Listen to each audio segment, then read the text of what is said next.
Mani 10 ming so'mlik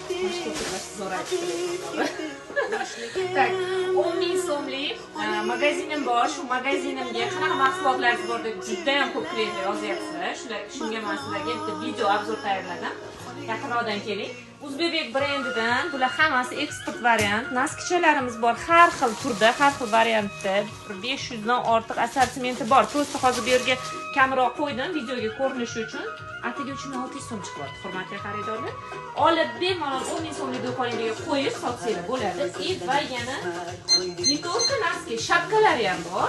Kilo narxi 150 ming so'mdan, mana bir donasi 4,5 ming so'm chiqyapti, hurmatli xaridorlar. 10 mingdan sotsanglar bo'ladi. Sintetika, mas, bular hammasi 100% XB eksport variant. Va bizda yana kilo narxi 80 ming so'mdan har xil yangi uzun futbolkalar, bularning razmerlari 10 yoshgacha keladi. 8400 so'mdan chiqyapti, har xil ranglari bor. Va yana mana bunaqa portinkachalar bor. 1 yoshdan 4 yoshgacha bo'lgan bolachalar uchun 4 ming so'mdan donasi chiqyapti atiga. Har xil porzinkalarimiz bor. Xitoy mahsuloti, Xitoy lasinalari, hammasi original, birinchi sort, ikkinchi sort emas, defekti yo'q. Ichida mana donasi 6 ming so'm chiqadi, hurmatli xaridorlar. Bunaqa mahsulotlarimiz juda ham ko'p. Har xil futbolkachalar, даже mana sochiqlarimiz bor. Qo'l sochiqlarimiz donasi 4800 so'mdan chiqyapti, hurmatli xaridorlar. Bemalol olib 10 ming so'mdan sotib daromad qilsanglar bo'ladi.